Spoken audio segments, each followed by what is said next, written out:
Hello and welcome to the show. This is episode 001 of the Xbox Enthusiast Podcast. My name is Jamie, and I'm your host on this enthusiastic podcast of Xbox greatness. And today I'm going to introduce my co-host, Mr. Chris White, the Dom to my Marcus Phoenix. Sir, I'll take how it. you doing? I'll take it. I'm doing well. So we're 001. Is that what you're saying? That's right. We are 001 today. I like it.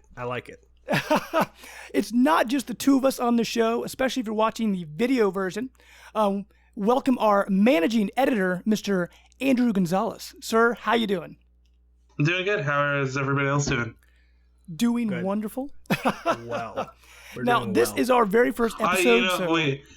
Just so you know, I often just have trouble with that. It's a simple thing, but yeah, maybe we could edit that one out. Sure. Oh, don't worry. It's all live. We're going to keep it all. It'll be wonderful. This is episode 1. So you guys who are sticking around for this, you can stick for the highs and the lows. It is going to be awesome. And Yes. to get to know us a little bit better, we're just going to kind of introduce ourselves and, let you know who we are. And outside of the gaming world, jobs, family, things like that. So, Chris, let's start off with you, man. Let our listeners know a little bit about you. Sure. So I live in Texas, just outside of Dallas, in a little town called Arlington. It's famous now because the Cowboys live here as well. I am a husband, father of 4 children. That sounds like a lot. It is a lot. My gaming habits go back to, my first NES on Christmas morning and just learning, Mario and the original Zelda and all the way up through the SNES and the Genesis. And I was, a big N64 kid and Dreamcast. Good. So right now, Dreamcast is awesome. Yeah, I mean, I even imported like a translucent blue, case for it. Awesome. I was actually, when the Dreamcast came out, was my first year in college, so I was the only guy in the dorms with the Dreamcast, so it was pretty cool. Many hours spent talking to Seabass, not Seabass, Seaman. Seaman. Yes. My own Seaman. My own. Be careful how you say that. It's my only friend. When you say that to people, they don't know what to expect. Right. So I currently, I play a lot on Xbox One. I got the original Xbox 360. Big fan of the Xbox brand. I also big Nintendo fan still. So I have a 3DS and a Wii U. I do a lot of family stuff, with the kids. So we play a lot of the Wii U, Mario Kart, and Smash and stuff like that. So.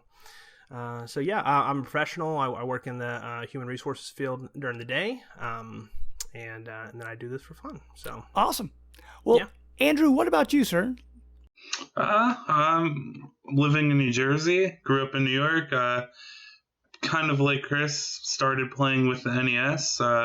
Grandmother gave me one when I was 2, and I played Mario. I started playing Super Mario since, and kind of went around playing everything, Genesis, and then played with the N64. And then made my way to the PS1, and when everybody got a GameCube, I got a Dreamcast. Very nice. And I eventually did get a GameCube, and I got an Xbox, the original Xbox for Elder Scrolls 3. Oh, cool. Yes. Good game. That was the game that sold me, and then Knights of the Old Republic. And I play mainly Xbox One. Occasionally, I play the Wii U. Played a lot of Star Fox, and PlayStation 4 has gotten a lot of use with Until Dawn and Bloodborne are like 2 of my favorite games of the last year. So cool. Awesome. It's a good mix of everything up in there. Sure. Okay. Well, I guess I'll let our listeners know a little bit about myself.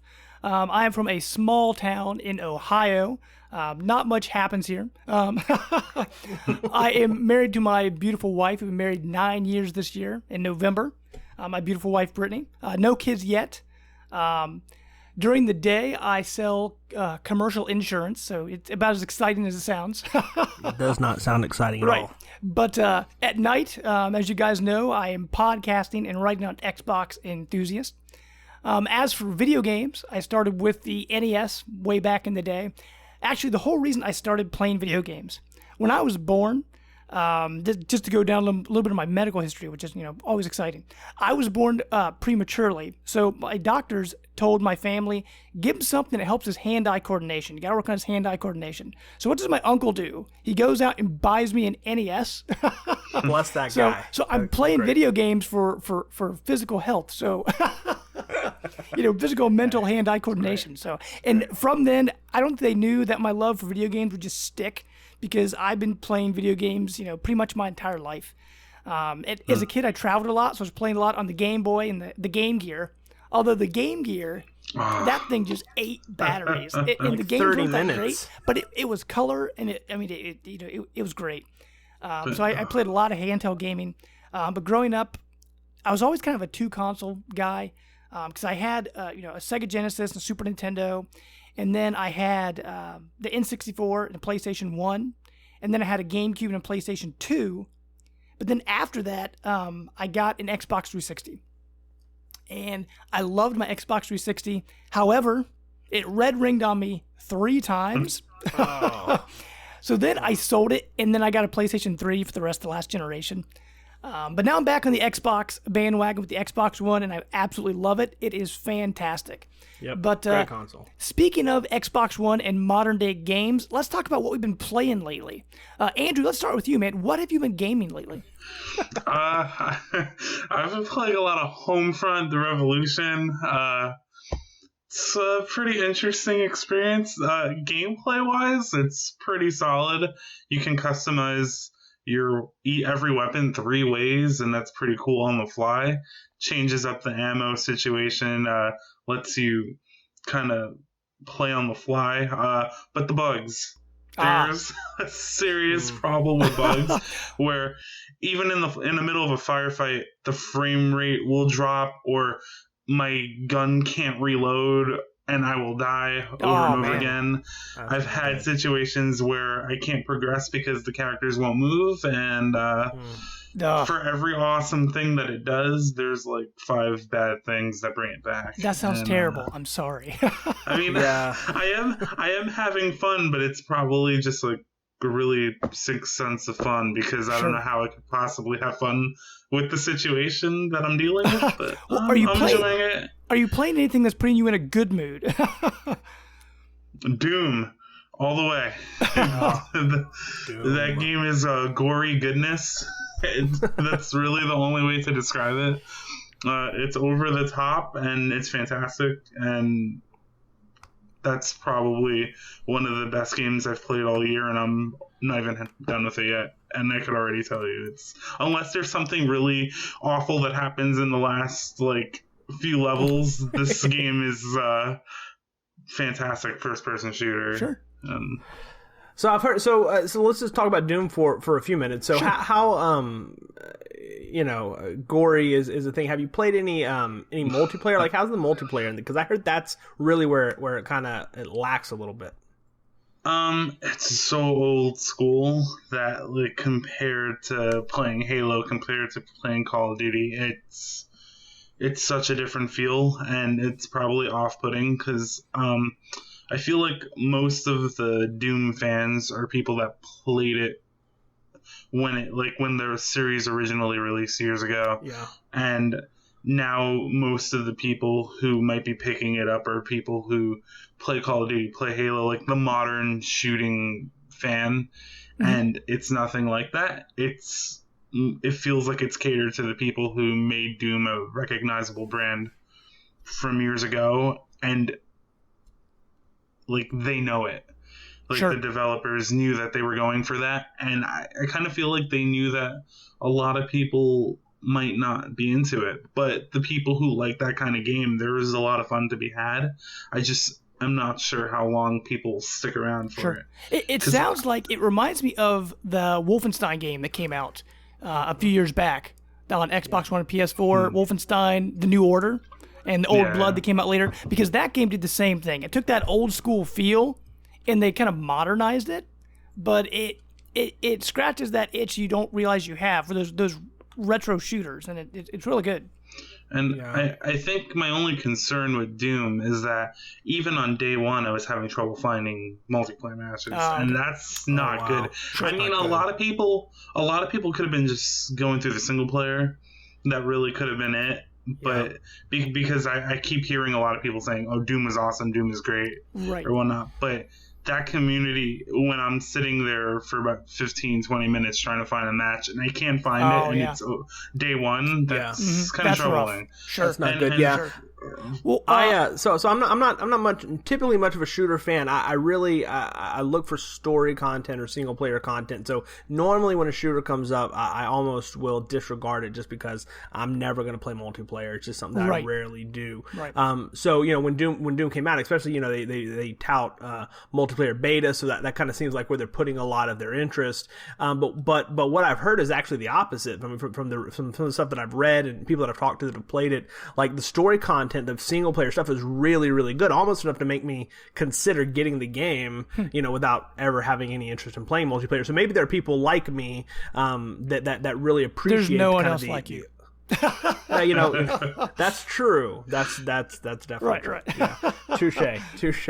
But maybe that's the audience they're trying to find. So they didn't put, whether they put a whole lot in multiplayer or not. Maybe that's not really kind of maybe the core audience that's really connecting to it. And so hopefully it'll do well. I mean, Wolfenstein did really good. Mm-hmm. And so maybe this will kind of be a resurgence of those great classic shooters back into the fold. So. Sure, and Doom sounds like it's going to be one of those slow burn games where people might not jump on right away, and over time there'll just be word of mouth. Hey, have you played Doom? Have you, how great it is? And the only issue with that, like you were saying, Andrew, is the online multiplayer. There might not be enough people playing it at one time to hop into multiplayer, but hopefully it's successful. I mean, we'll see.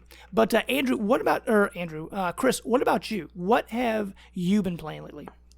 So I've spent a lot of time over the weekend playing Super Knight Riders. It came out on Friday. Okay. That would have been the 20 or the 19th maybe. It was a Friday release, and my review's up now. You can read it on the site, but so Super Knight Riders is cool. So when you hear the name, it sounds like Knight Rider, which instantly makes you want to play it. It's nothing like Knight Rider. But it's actually it's a old school. I don't even want to call it a racing game because there's really not a racing aspect to it, but it's like an old school arcade driving game. It reminded me a lot instantly of Sega's Outrun and Pole Position.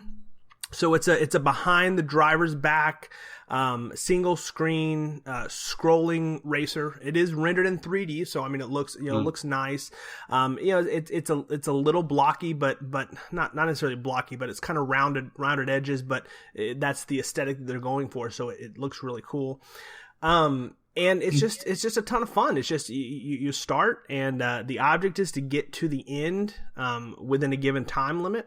And each they call them courses. Each course has I believe 6 different stages. And so if you finish stage 1 within the time will reset, and you go through stage 2. Along the way there are other. Oh, and it's motorcycle, by the way. It's not cars. It's a girl on a motorcycle. Okay. Along the way, there are more people or other drivers show up, and so they can kind of get in your way.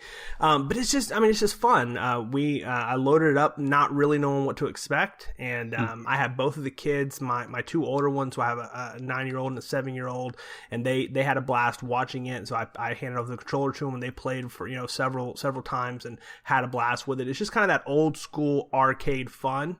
Sure. You can always do what my friend Josh does. He just lets his kids play on his PS4 and get him all his trophies, so he doesn't have to worry about it. Yeah, it's a good plan. Right. Is it like a Super Hang-On? You remember that game, the motorcycle game on the Genesis? I believe so, but you could fall off, right? Yeah, Super Hang-On. I'm pretty sure. I haven't played it since I was like 6 or 7, but I remember there being stages and you have to make it to the end with the checkpoints and yeah. Like So that setup is really good, but like there's really no default. Like you could turn as hard left or right as you want to. You can't fall off. When you wreck into a person, all it does is basically make you stop, and you got to kind of get around the person and keep going. So there's not a lot in the way of complexity. It's really just point A to point B as fast as you can, try to beat the time. In the review, I talk about a couple of things. The biggest thing for me is now day and age, especially you put money into a game for a console, like arcades were built for dropping a quarter and playing and then going home. Right. But you invest money in having something at home, you want something with a little more depth, and there's literally not. It's just one mode, one function. Now the game's only $10. It's definitely worth it, especially if you like games like Outrun or Pole Position. But it's something to keep in mind if you're wanting something that is going to last for a long time or offer you different varieties. It's kind of not what you're looking for. But man, I had a ton of fun with it. Cool. So anything else you've been playing? Yeah, so we just got an early code for In Between, and the game launches on June 7th, so I'm under embargo on some of the things that I can say. I actually will have a preview going up hopefully on Friday, so in a couple of days. But it's a puzzle. It's like an atmospheric puzzle game. It takes a little while to kind of wrap your mind around. It feels it's 2D. And you play a guy who has leukemia, I believe, and you're kind of walking through his life. So it's very story driven, which I wasn't expecting. I'm really liking kind of the story that he's walking through. But the gameplay itself, you're just kind of on a single screen.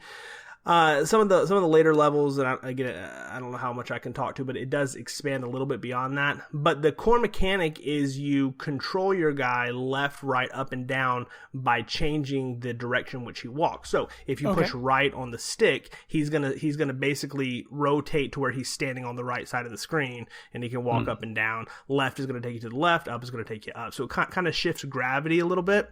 And even though gravity isn't part of the gameplay mechanic, that's ultimately what it is. And there's hazards and spikes and different things in the way, but it's great. It reminds me of games like Braid or Super Meat Boy, that kind of give you some like puzzle elements to it. It's not nowhere near as fast paced as those kind of games, or at least yet. But I'm really digging it. I'm really surprised at the story content, so I'm excited to kind of dig in, and we'll have a full review of that when the game launches on the 7th. So that's awesome. Cool. Yep. Well, as for myself, lately on my Xbox, I've been playing a lot of Battleborn. I actually tweeted a while ago, there's two kinds of people. There's Overwatch people and there's Battleborn people. And how'd that go over? Right, yeah. Well, everyone's talking about Overwatch and Overwatch. And I've actually been really enjoying Battleborn. I'm not a big MOBA person, but it's more MOBA light. I mean, it's just, kind of like an arena shooter with some MOBA elements in it. Really enjoying that a lot. I've been playing a lot of Fallout 4. Now that Far Harbor is out, I haven't gotten to the Far Harbor DLC because a while back when it first came out, I was playing through Fallout 4. I was 2 missions shy of beating the main campaign, and I hit a glitch. I don't want to hear it. Oh, man. And I got stuck, and I couldn't move forward. And so I'm like, I was 40-plus hours in the game, and I'm like, you know what? I'm done. I'll come back to it later. Did you not save like every other step? No, I did, but the problem was where I got stuck. It was like hours and hours and hours ago because I looked into it. It was a quest with the underground, and once you get to a certain point in the game, it's like 4 or 5 missions back from where it happens. One of the NPCs gets stuck, and you don't know until you get to a certain point in the game where you're about to go to the final mission, and you go to talk to this person who isn't there. And there was no way for me to fix it. So I just stopped playing. But once the Automaton DLC came out, I'm like, you know what? I'm going to play it again. So I booted it back up. I'm playing it again. I think I'm about 25 hours into it again. I haven't touched any of the DLC yet. I'm just trying to get back and beat the main campaign again. That is my goal right now. But but this time I'm doing all the Minutemen stuff because there's 4 factions in the game. So it kind of feels like a totally different game because I'm playing all new stuff now. So I'm really enjoying it. The other thing I've been playing, Gunworld 2.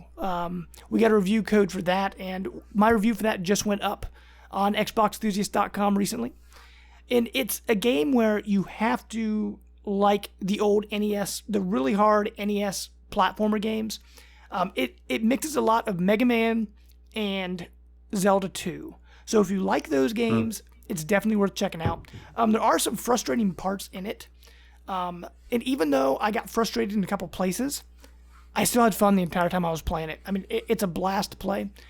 So if you do like those old NES games, I would absolutely suggest at least looking into it and checking it out. Watch some videos, and just see if it's your thing.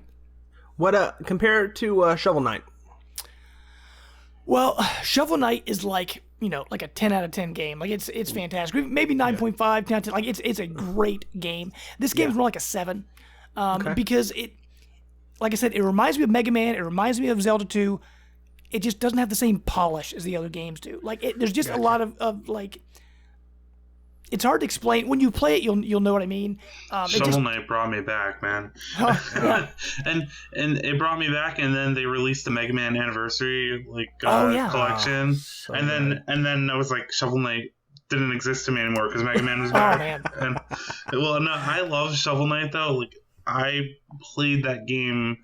I'm an achievement guy. Like I need to hunt achievements down. You can see with my gamer score. But like I played Shovel Knight to the point where I knew every single nook and cranny, every like enemy. I knew everything about that game because it took a whole 2 months of my life. And it's a great game. I only game. played that game. Yeah, Shovel Knight is the only thing I've ever kickstarted and backed it. So I got it for Wii U, back when it launched. So, and then I rebought it again on Xbox One because I wanted to play the Battletoads DLC, or not really DLC, but part of the game. Yeah, I did the same thing. I bought it on 3DS. Okay. It plays so great on a handheld. But I rebought it on Xbox One too. Listen, let's jump back real quick because I actually have a Battleborn question. So are you a Borderlands? Where do you stand with that series? I absolutely love Borderlands. I'm a huge fan of Borderlands. Borderlands 2 is way better than Borderlands 1, but Definitely. Borderlands 2 I've played through. I think with every character on the regular difficulty, I played through the game multiple times on the hardest difficulty, the Vault Hunter mode, and like it's just me and my friends were like obsessed with that game for a long period of time. Mm-hmm. So I absolutely love.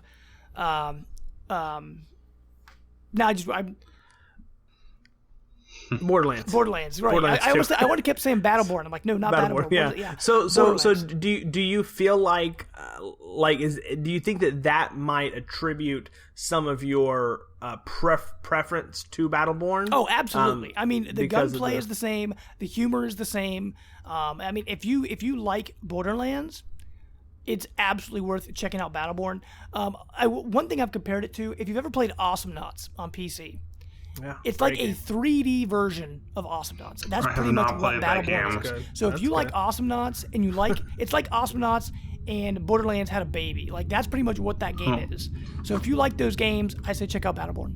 I'm gonna throw this out there. I'm personally an Overwatch guy. Sure. If I'm answering your question, I'm totally interested in Battleborn. I'm not sure if I would buy it at full price. Mm-hmm. Though anybody looking for it, Major Nelson tweeted out that it's $39.99 for the deluxe edition digitally. Awesome. I don't know if it's like this week only, but currently it's now just on it Amazon is. Though, right? That I'm not sure, but I mean, you could, it's probably really easy to find. But anybody looking to get it, it's $20 cheaper for the more expensive version. It might be a good time to jump on that. Though I love Borderlands, didn't really play the pre-sequel that much, but just I don't know. Battleborn it didn't scream buy me day one like I did Borderlands 1 and 2. Mm-hmm. And okay, so I think just a small note, and then we can move on. Is that the one thing? See, I again going back to what we talked about shooters. I'm not a multiplayer game fan. I don't do a lot of online multiplayer, and so. Battleborn offers single-player content, correct? Well, kind of. There are 8 story missions. You can play them on your own, but they're much easier. You can have up to 5 people playing online together through the story missions. Gotcha. Okay. Yeah. But Overwatch is Overwatch is it, just the online has, multiplayer. There's no story mode, right? So that's again that may be something if somebody's out there thinking like, which one do I jump into? If you're more interested in playing just kind of something you can do by yourself, you may want to look more Battleborn's way. Sure. Well, with that, guys, we'll hop into our Xbox news. Just talk about some of the big stories we put up on our site recently. The first thing I have on my list is all about Andrew's frustration with Homefront. So you've already talked about how you feel about Homefront, but let us know, what is the good news about Homefront? The good news is that Dambuster Studios is aware of all these performance issues, and so they said we've seen Andrew's tweets. We know how he feels. And while there's no time frame, they are working on a patch to fix like the various performance issues and the frame rate issues that the game's having. Maybe with that, I can go out and shout and tell people, play this game now. As it is, it's pretty tough to say you need to play it. I mean, the people who have it might enjoy it. They might be the people who really were looking forward to it. And I mean, I like the first one. It's a guilty pleasure of mine. But just like it's just frustrating. It's rough, right? So then let me say this, because we were talking on Slack, and you kind of got to the point where you were almost not even wanting to give Homefront. You were just kind of done. You didn't want with to finish it. Yeah. Yeah, but then you found out the patch was coming, and so now you've kind of jumped back in. There was a light at the end of the tunnel. Yeah, it's almost like, the developer is acknowledging that, hey, we shipped something and there's something wrong. We're gonna fix it. I mean, obviously that played a part into you deciding to kind of jump back in, right? Yeah, I mean, I know it's only been out for a few days, but the problems that it has is just like it's kind of unacceptable. I mean, I know that there's been a lot of development issues. That game has switched hands quite a few times. Yeah, I mean, I know, we've also written a story about how at the end of the game there's a note from the developer citing the various problems that they faced during development, and it's understandable. A lot of things. Maybe they should have put that at the beginning of the game. Yeah, just in case you lose 40 hours of gameplay, we're sorry. I mean, what the worst that happened to me was doing a mission, and the character I was supposed to go up to take me to the next part was frozen still. I mean, I even threw grenades at him. I shot at him. I was trying to make him move. I was doing sounds everything. Like my Fallout 4 glitch. Yeah. And I kept reloading the save. I even turned the game off. I turned it on. I did everything that I possibly could, thinking that it might be something with my console, maybe something with the disc. And I turned out I had to delete part of the save and revert a while back, and then it worked, but it's unfortunate. And no one should have to deal with that. Sure. Well, speaking of happier news, one game I think we're all somewhat glad to see coming, Yooka-Laylee, is coming out from Playtonic Games. It's coming from some ex-Rare people. It's kind of the spiritual successor to Banjo-Kazooie. It's like an animal with an animal on its back. Right. I mean, it's come on. I may be saying a very out there comment, but I think Banjo-Kazooie is one of the best games ever made. It is. And it's I really will.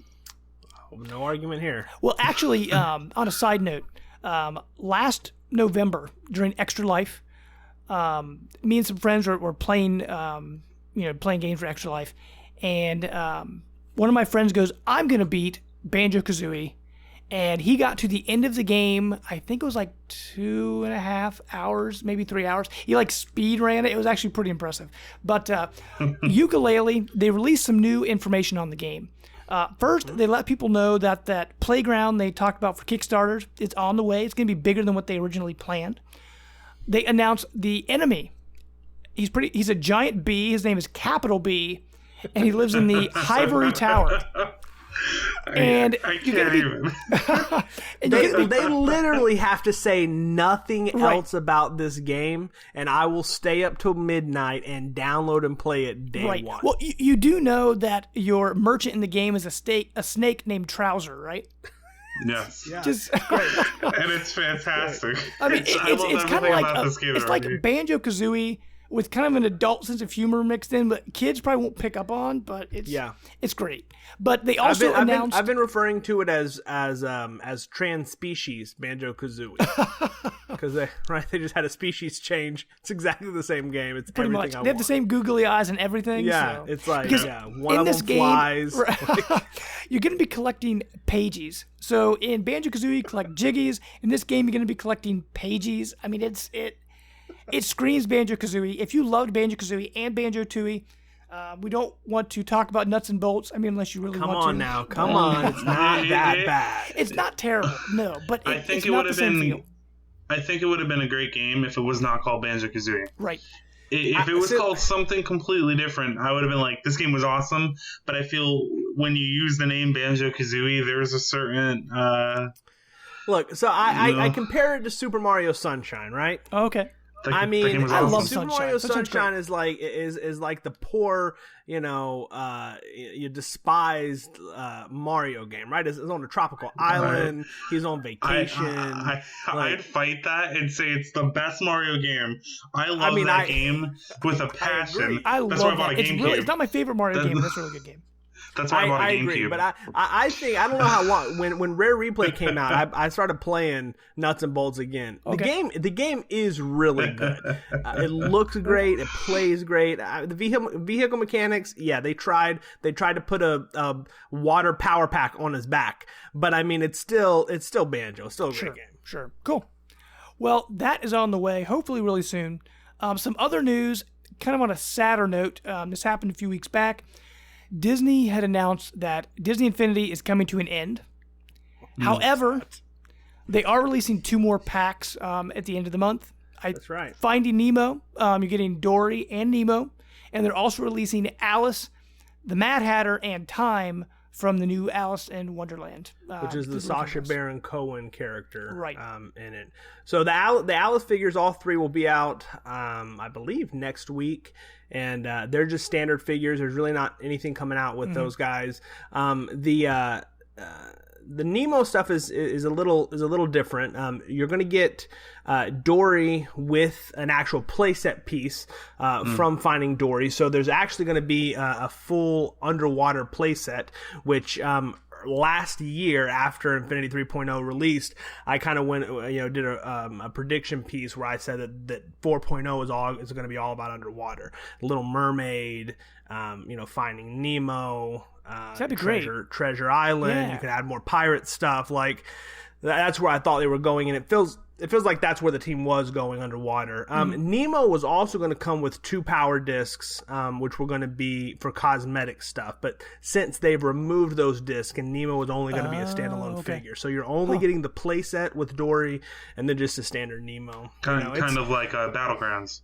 With kind of like Battlegrounds. It came with the cap. Yeah, the one figure, one playset. See, it's really sad to see Disney Infinity go because sales-wise, I think this was like the most popular Toys to Life game last year. And it did so many ambitious things because it was a platformer. It was, like a side-scrolling beat 'em up. It had a racing game part of it.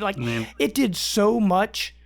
And Ninja Theory did all the combat too, which they're fantastic. And Sumo Digital did all the racing. Sumo did all the racing. Yeah, so like for me, I feel like that's kind of the misstep. It's like they had this great vision of what a great game would be, and they brought these great players in, and it's expensive. I mean, those are you mentioned the 3. You had Ninja Theory, you had Sumo, and then you had Avalanche. Who's fostered the game from the very beginning, and you had these 3 huge developers attached to it, but they had other developers working on toy box stuff, and they had the farming simulation, as part of the new the new toy box. Just a ton of stuff and so many man hours going into it. I think at the end of the day, I think Disney looks at it and I mean, they don't need it, and Sure. and when you read their press release, and I'm actually writing a piece that's going to be up in a couple of, well, it may actually be up now when this is posted, but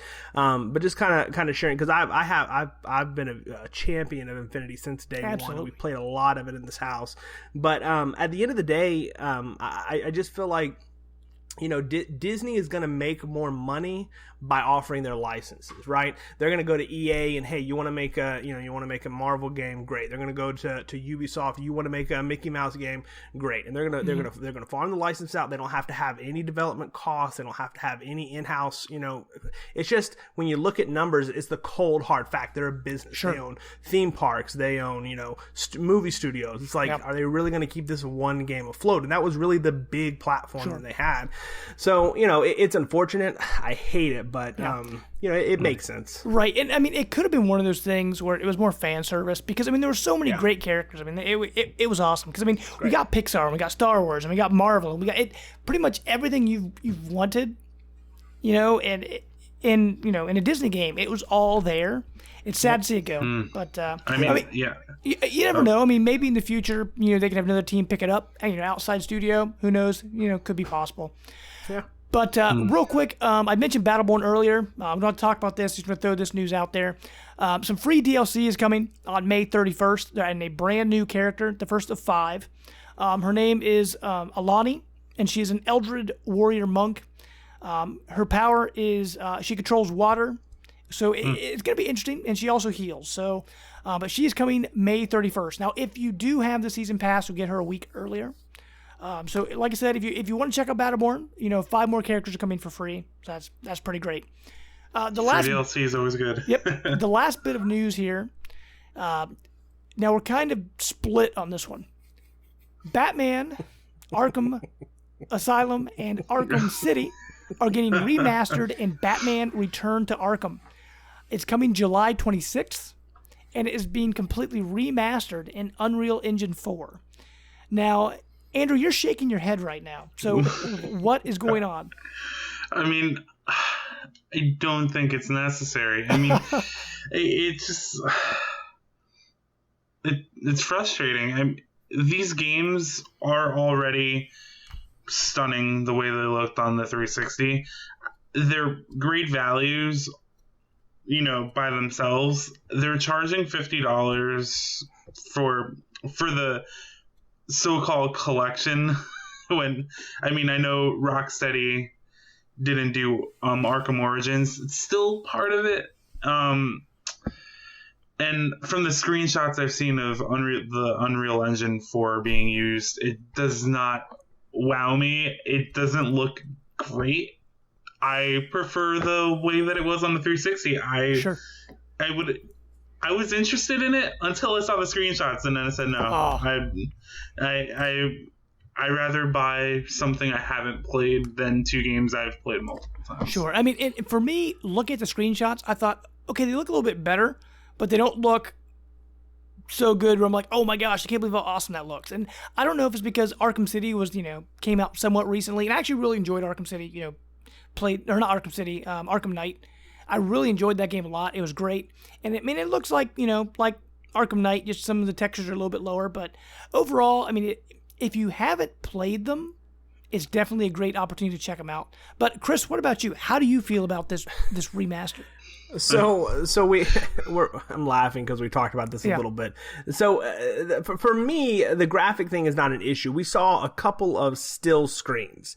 What you're seeing is in Unreal Engine 3, you have a lot more texture based stuff, whereas in 4 you're getting 3D modeled stuff. For instance, one of the big screens that people are whining about is the Hugo Strange screen. Now, if you look at a screenshot, it doesn't look as detailed. But what you don't see is him moving. It's an actual 3D, texture that's put on his face, not just a 2D texture that's matted on. So it's actually going to look better in motion, guaranteed, without question. Now, was it necessary? I don't care, but it will look a little bit better. So here's my thing. I don't care about remasters.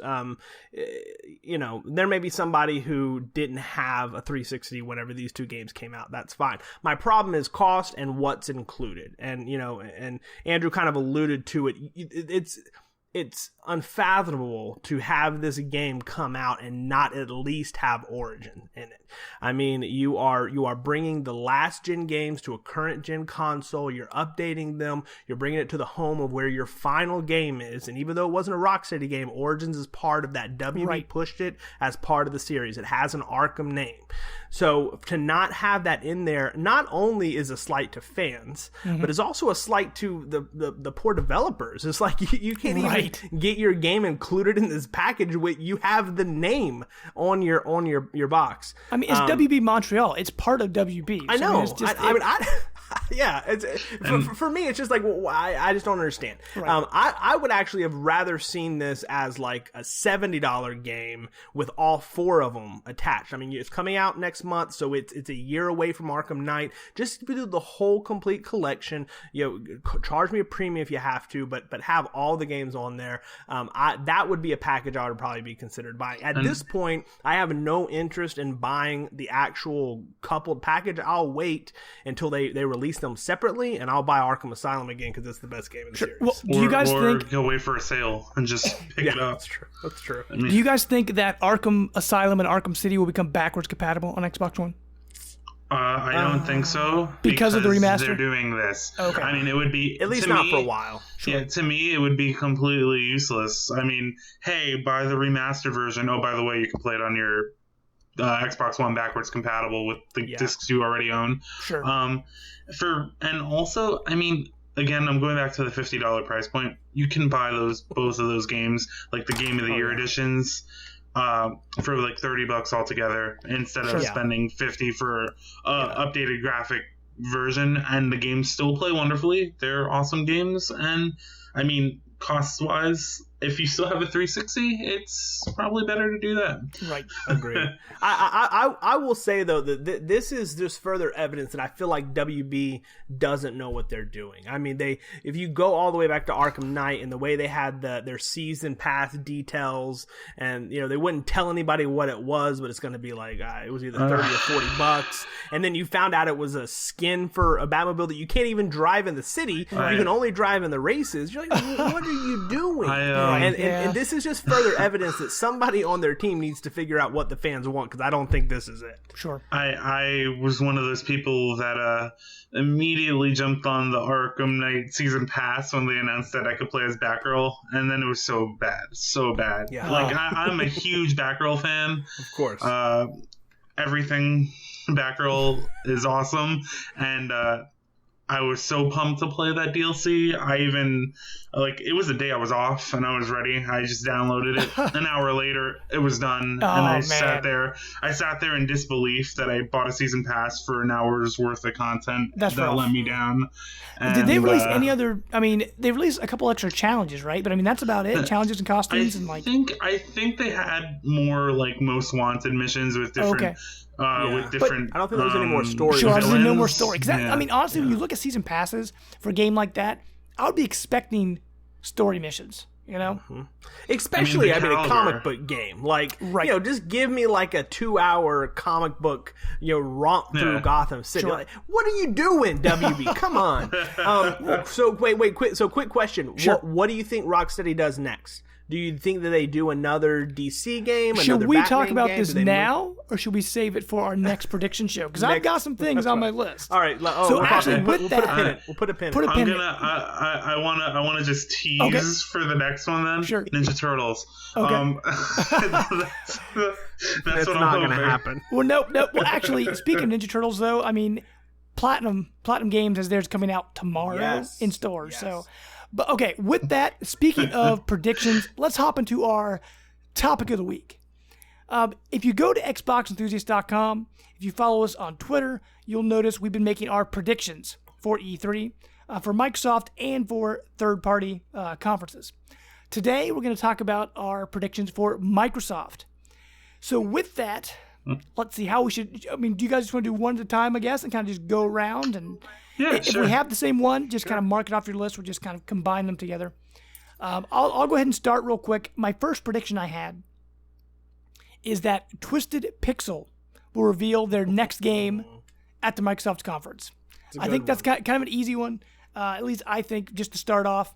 The reason I think that, I mean, we had Splosion Man, Miss Splosion Man, Comic Jumper, The Gunstringer, all fantastic games. I know back in 2015 they announced they're no longer under the Microsoft Studio banner, but that doesn't mean they're not making Xbox One games anymore.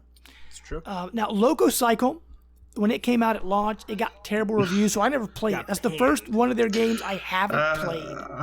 I bought it on sale when it was a deal with gold. So I mean, that's all I can say. I have a 1,000 gamer score on it because Andrew, easy come on. You have a problem. We need an intervention. Oh man! But I think that they will announce their next game, whatever it is. I think because they've been quiet for so long since the launch of Xbox Man One, Jr. They've got to have something in the works. Splosion Man I think Jr. they'll announce it at the Microsoft conference. Oh man, a new Splosion Man! I could actually go for a new Splosion Man. That would be awesome. Wasn't there a Pac-Man Jr.? Can they just Explosion follow Man that? Jr.? Explosion Man Jr. Yeah, let's go.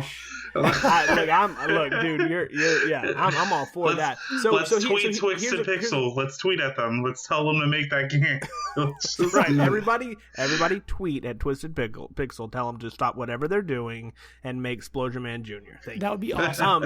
So listen. Do you think that they'll actually release their first? I don't want to say AAA title, but like their first full retail game. Every game that they've released up to this point has been a smaller, less expensive, downloadable type game. So do you think that they're taking kind of this long to make something bigger, more extravagant, or do you think they've just been vacationing? Well, I think what they've been doing, just kind of reorganizing the studio since they left Microsoft. I think their next game will probably still be on the smaller side, maybe a little bit bigger. Gunstringer, I think, is their only retail release. And even that was kind of a budget title because it was a Kinect game. Yep. So I think it's still going to be downloadable. It might be kind of on the higher end, like the $20 download versus the $10 download. But I think it's still going to be a smaller game. But like I said, their smaller stuff is fine. I mean, I would love a Comic Jumper sequel. That would be awesome. But that game was awesome. Chris, what about you? What is a prediction you have for Microsoft? All right, so this is talked about every year. I think this is the year we get Summer of Arcade back. Oh, okay. I feel like so Phil Spencer took over, and he took this burning wreckage of a train rolling down the track that Don Matrick left, and he says we're gonna focus on games. We're gonna win the gamer back. Now he's done that, and every single year people yell at him, "Where is Summer of Arcade?" So I think this is the year that we get it, and I think, again, a lot of it's wishful thinking, but I do think that they're being very strategic in not giving us dates for some of their bigger games. Every time you hear about games like Cuphead, every time you hear about games like Inside, every time you hear about games like Below, you're getting, it's coming in 2016. It's coming in 2016. I believe it's going to start. I believe it will be on Fridays. There are 5 Fridays in July. I think starting July 1st, we're going to get 5 straight weeks of Summer of Arcade. And I think we're gonna get Inside. I think we're gonna get Cuphead. I think we're going to get Hyper Light Drifter. I think we're gonna maybe get a Witness port. Oh, that'd be awesome. That's what. Go ahead. Yeah, I agree with you 100%. I think they would go with Wednesdays though, because that's always like their digital release day. I mean, and I think they've always done Wednesdays with the previous Summer of Arcade. Wednesdays or Thursdays. I mean, it worked for them. I don't know if they would change that, but I do think Summer Arcade's coming back. That'll be awesome. There's not 5 Wednesdays in July, Andrew. So you're ruining my theory. Okay. Oh, no, I'm sorry. But just stepping all over his dreams, man. But to be fair, they actually you have started seeing more Friday releases in the Xbox One life cycle than you did Wednesday. Wednesday makes complete sense. I like Friday just because that was the only day that there were, because the first is on a Friday, so that would give us July 1st would kick it off, and then 5 weeks. But yeah, regardless, I think that's going to be. I think we're going to Cuphead, Inside, Below. I think are definitely going to be there. So I just think it's going to be huge. That'd be awesome. Well, Andrew, what about you? What is a prediction you have for Microsoft? First one that I had was Sea of Thieves, the new Rare title. Okay. I think, last year they were saying that it would come out this year. And I think we'll get a release date, but since it's an online focused game, I think that we're going to get a beta release, like a announcement for an open beta beforehand. And I think that'll probably happen either during E3 or like shortly after. Because I mean, I'm pretty sure with Rare, a lot of people kind of see this as Rare's big moment because they haven't done a new IP in a long time. They've been kind of confined to Connect Sports. So, so I really think that they're going to want to focus on bringing Sea of Thieves out there and making people aware that this is a game they're going to want to get. So I really think that a beta is going to come in the near future. Okay. Yeah, they actually they said that at one point towards the end of last year that they're going to have an open beta in the summer. So I almost think that this is going to be Phil's mic drop moment where he's like, guess what? You can download Sea of Thieves right now and play for 3 weeks or 2 weeks. And then so I agree with that. When do you think the game comes out? Oh man, with the games that they have coming out, I mean, it's not announced, but I'm pretty sure there's going to be a Forza dropping in September. That's their Forza month. Sure. Is Gears October? I think Gears is October. Gears is October. It's October. And you have Halo Wars 2 coming, which will probably be November.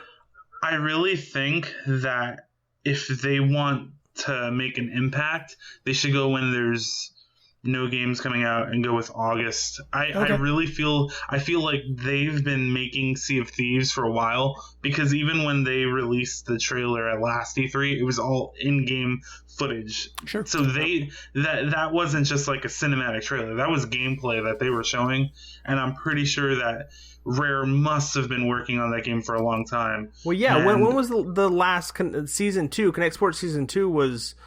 I mean, it. Well, they had Rivals. They had Rivals at almost at launch for that. That was at launch, right, or close to launch. Almost like a 2 or 3 months afterwards. Yeah, so we're talking 3-4 years, and you can't imagine that was that every person in their team was working on Rivals. Right. Yeah, I played it, so trust me. The only game that really comes out in August is Madden. Yeah, and it's true.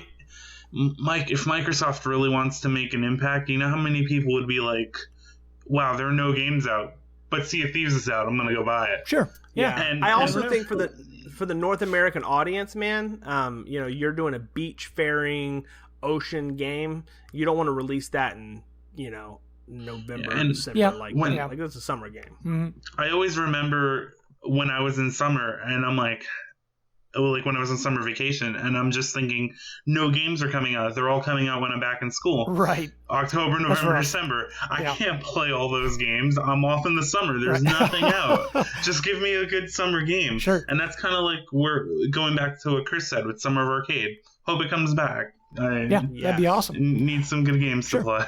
Well, my next prediction... Now, Chris, you had mentioned earlier Cuphead. Now, you think Cuphead will be part of Summer of Arcade, which would be awesome. I mean, I've been excited for Cuphead for a very, very long time. It's based on 1930s cartoons. It's kind of like a shoot 'em up, almost a platformer. It's mainly boss battles, although they said they are adding some actual stages to it as well, which is going to be nice.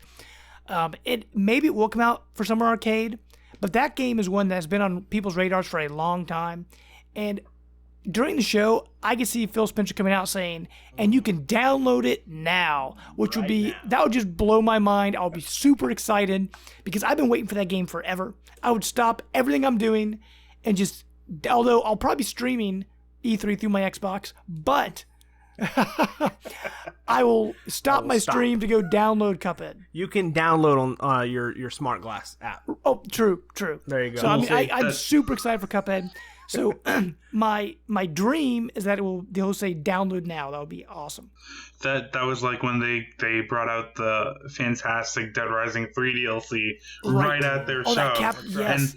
And as soon as the show ended, Oh, I went right to my Xbox One, downloaded that, and played it for the next 7 hours. It was great. It was great. So awesome. now I will say I actually thought about that too, like kind of merging those two predictions together. What if he launches Summer of Arcade at the show? Which would, I mean, talk about a mic drop. The problem with that is it's in the middle of the month. You're already in the second week of June, so you're only going to get either an abbreviated 3-week release, or you're going to add July. So then you're going to get an 8-week release. Now, when they so that's why I went with July. But the original, that would be awesome.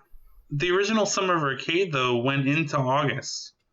Like it wasn't just 1 month. So I mean, they technically could overflow into July. They tried to keep it 1 month. It was typically 5 games. So going back to your theory of you wanting it to be on Wednesday, sometimes they had to push it into the next month, because they would normally do 5. No. But sure.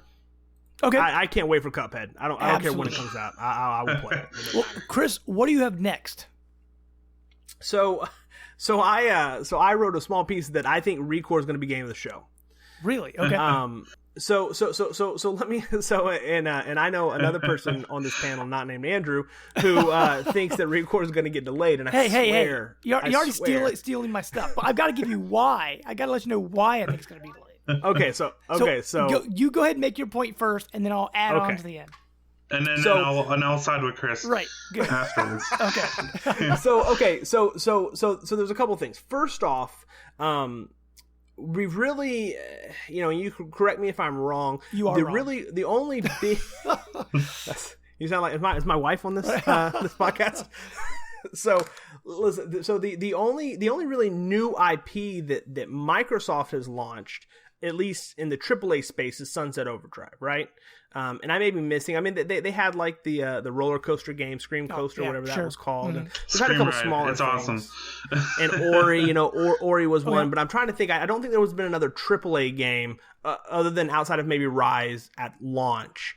But Sunset Overdrive. So you have maybe 2. So I think that they really need to get that IP in there. Now, if you look at the fall lineup, everything is sequel. Halo Wars 2, Gears 4, Forza 6, Crackdown 3 if it comes out. So you have these games. So I feel like that they want to launch with something that is original. Now, I think that Fallout surprised everybody last year, not in so much that it came out the way that it did, because that's kind of what they did with Fallout 3, but that it did so well. And I think that they rode the hype train from E3 along with the Shelter app right into the November release, and it beat the snot out of Tomb Raider. But I think it was because Tomb Raider had been talked about for 2 years, while Fallout was just fresh. So I feel like they purposely not talked about ReCore. I feel like they're going to come out of the show. I think it's going to take a big part of their conference. I believe it's going to be hands-on demo. I believe that not just us, but I believe the popular, not the popular, but the mass population is going to leave thinking it was the best game that Microsoft showed, and I believe they're going to ride that train to a November release this year. Well, let me stop your train right there, sir. See, the reason I think ReCore is going to get delayed, we know literally nothing about this game. I mean, they showed it off. I mean, we know where it's coming from. It's coming from some great people. People that worked on Mega Man and Metroid Prime 3 Corruption and a bunch of really awesome games. But we saw a trailer last year. All we really know, is this girl and there's a robot. You could take the AI core out and switch it into other robot bodies. We know nothing. It's been like radio silence since that game was first released. Originally, they said that game was coming out second quarter of 2016, which means it needs to come out now, which isn't happening. So we already know it's delayed, at least from that. And 9 times out of 10, when this happens, when it comes back out of the shadows, they'll be like, we're sorry, it's been delayed. I mean, I can see it coming out like maybe March of 2017. I don't think it's going to be really far into 2017. I just don't think it's going to be this year. Well, you know what? I do think it's going to be this year. Sure. I wrote an article a few months ago that ReCore is going to be Microsoft's secret weapon. Okay. I stand by that. I believe that it's going to be. I mean, even the people that made it, they said some of the influences were Metroid, obviously, because they have some of the people that made Metroid Prime 3 and Zelda. We have no idea what the gameplay will be, but, speculating on what they said, I can only think of a third-person action game with some shooting, maybe switch to first person occasionally. The people behind it are awesome, but I really do think it'll be like Fallout 4 when everybody knew it was coming, they knew it was going to be announced. That was the worst kept secret out of anything last year at E3. Sure. And when they announced it and said, "Oh, hey, it's coming in a few months," kind of like what Chris said, there was no need to announce it and then say it's coming in a year or two. Right. I think ReCore is just gonna be the very last game that they show at Microsoft's press conference. They're gonna go out swinging with ReCore, and it's gonna get the last 20 minutes of that. Okay. So you don't think it's gonna end with Gears? You think it's gonna end with ReCore then? They ended with Gears last year, maybe? Was it last year? I think it was. I couldn't remember if they ended with it or not. It had a near end part of the show, but I think they're going to end with ReCore. Okay. And either it's going to get a fall launch near November, or, you know what, let's be bold and my wild prediction that will never happen. Sure. Phil Spencer is going to open up his sweater and it's going to say ReCore is out now. Go sure, buy a big tattoo on his arm, right? I'm just saying, I don't think they're doing anything stupid with ReCore. Its mysteriousness is something that is working in its favor, because everybody's like, what the heck is this game? Okay. And they're going to be very curious about it. And I think it's going to surprise a ton of people. Well, at the same time, though, I mean, I feel like you got to kind of look at it from the sales point of view. I feel like Microsoft has even said their big game, around Christmas, is going to be Gears. And we know Halo 2 is coming this year. That'll be a pretty big push for them. Cuphead's going to be this year. I mean, they've already got a good lineup of games. Why stuff another big game into an already somewhat crowded time? I don't feel like ReCore is going to be the game that they're... I don't think any amount of advertisement is going to sell people on that game. Quantum Break was awesome. I really like that game. Yeah. And there were a ton of commercials for it. But I think unless you knew Remedy, unless you were a fan of them, Quantum Break wasn't the kind of game that I would watch the commercial and be like, I needed to play that. Sure. But there's not brand recognition compared to Gears, compared to Halo. When you see a Gears commercial, you're like, holy crap, it's Gears. Right. Same thing with Halo. ReCore, people are going to be like, what's ReCore? And I feel that the only way for Microsoft to get that game out is more so through video game websites than any kind of commercial will ever do. Sure, because I do not think that a commercial for ReCore, unless there's awesome gameplay, will have the average gamer who's sitting on the couch screaming, I need to go to GameStop and buy it right now. Sure. I don't think that's the kind of game ReCore is. And I think that the only way people will really get it is if the demo or whatever hands-on experience they have with it really wows everybody that plays it. Sure. Now, Chris, you look like you wanted to say something. Yeah, so I Too know bad. We're going to move on. I know we're going a little bit long on this. So, okay. So let me give you a couple things, and this is the reason that I feel really confident about this. You don't typically release new IPs at the beginning of the year. You're gonna move software during the holidays, and so for me, I think Sunset Overdrive was a great example of a game that they tried to push and did not work.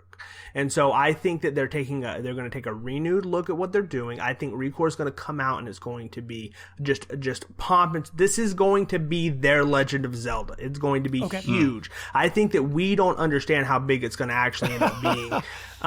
As far as the way that they push it. Sure. And I think that Phil's going to be like, this is awesome. You can play it right now. He may even be like, and there's a demo on your Xbox console right now, and the game will be out, nice. September, or it will be out. Now, it was initially supposed to be for, early this year. Yep. The developer did come out and then confirm it was coming in the fall of 2016. So the developer did confirm that now that was several months ago, and we know that things happen. And they have a stacked lineup. There are a ton of games coming down the pipe. I just think that if you let this game go into January, February, March, you're going to miss some of the consumer pop. If they get you an Xbox Slim packaged with your Recore, or maybe like a Gears bundle that comes with Recore, or they have it sitting right there branded with like a brand new Slim console at Christmas, you're going to move more copies, and that's what they want to do. So I just don't think that this game, any way that it misses holiday. Okay. Well, Andrew, was Recore on your list of predictions? I don't think it was not. Okay. It was not, but I've been very vocal about my approval of this game. Sure. Well, I guess real quick, just because, like Chris was saying, we're running a little long now, but I think one prediction we all had on our list was a new version of the Xbox One. I actually did not have that. Really?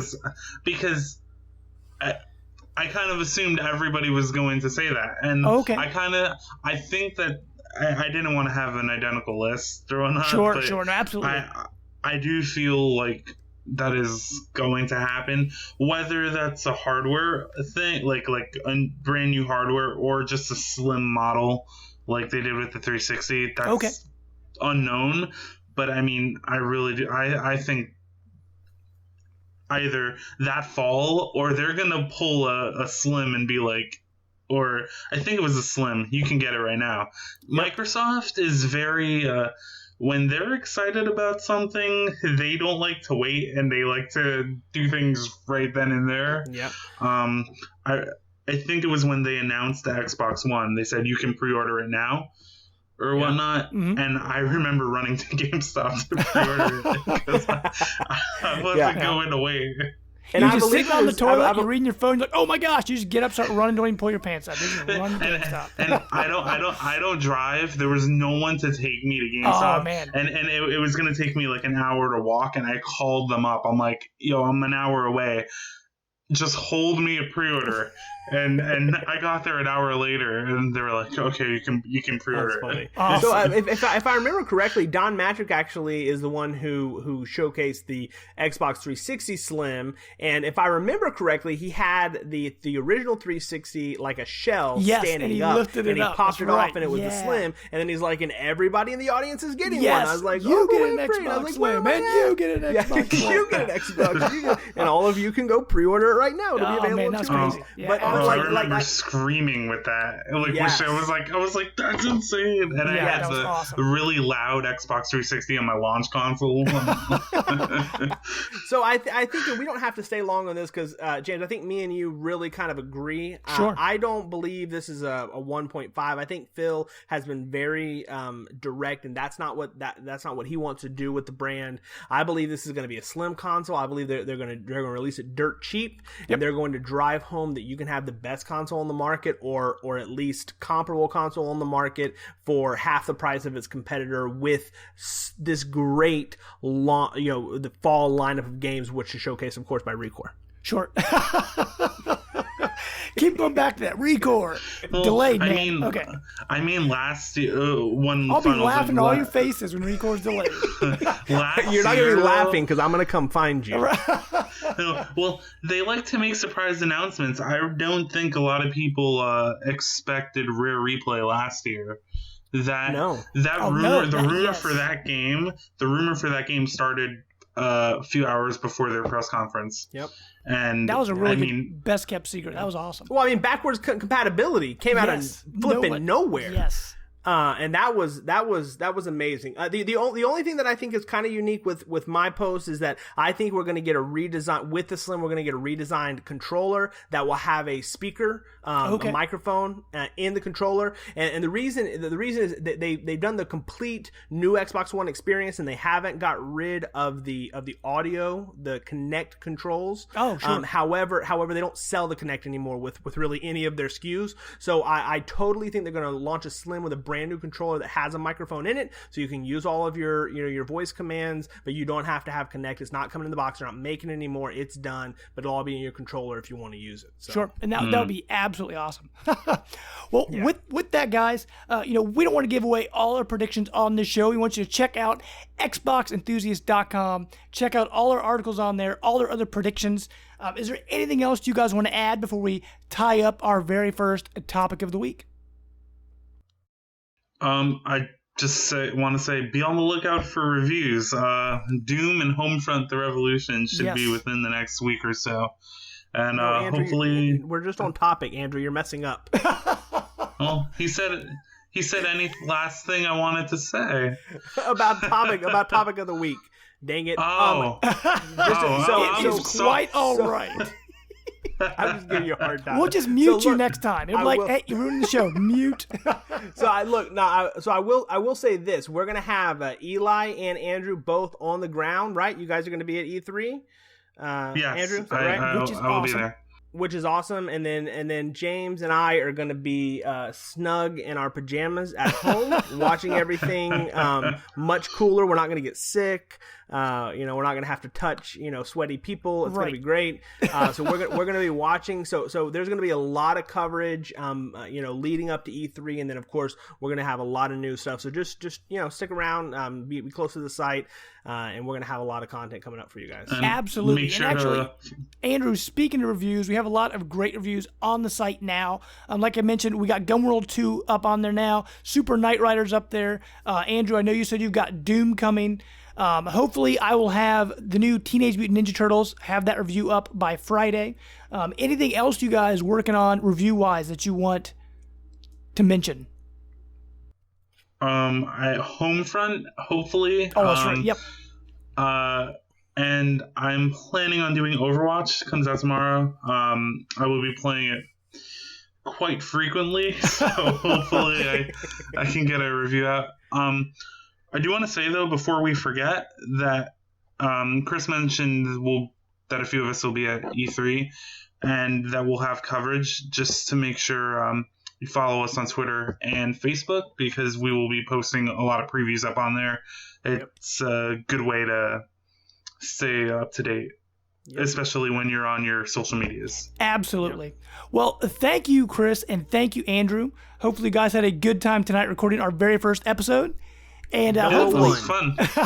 Hopefully you guys have enjoyed listening or watching on our YouTube page. So make sure to check out the Xbox Enthusiast YouTube page. We're just now getting that rolling. We got some video reviews going up. We're going to have our podcast, the video version of that up. Every week we have our podcast. As Andrew mentioned, you can always find Xbox Enthusiast. We are on Facebook. You can find us on Twitter at Enthusiast Xbox. Not Xbox Enthusiast, but Enthusiast Xbox. So make sure to find us there as well. As for myself, you can find me on Twitter and on Xbox and Wii U and Twitch, pretty much everywhere. Jamester0722. Chris, where can people find you? So I'm pretty universal, at NeoLego on Twitter, at NeoLego on Instagram. My Xbox handles at NeoLego. Look, NeoLego is where to be, so you can find me there pretty much anywhere. So. Awesome. And Andrew, what about yourself? Where can people find you? For Twitter and for my Xbox Live account, it's VersaVulture89. And I tweet occasionally, but I'm always on my Xbox. So Sure. Awesome. And if you are watching the video version, you can see our Xbox gamer tags are above us. So make sure to check that out as well. But until next time, guys, we're out. Bye. See ya.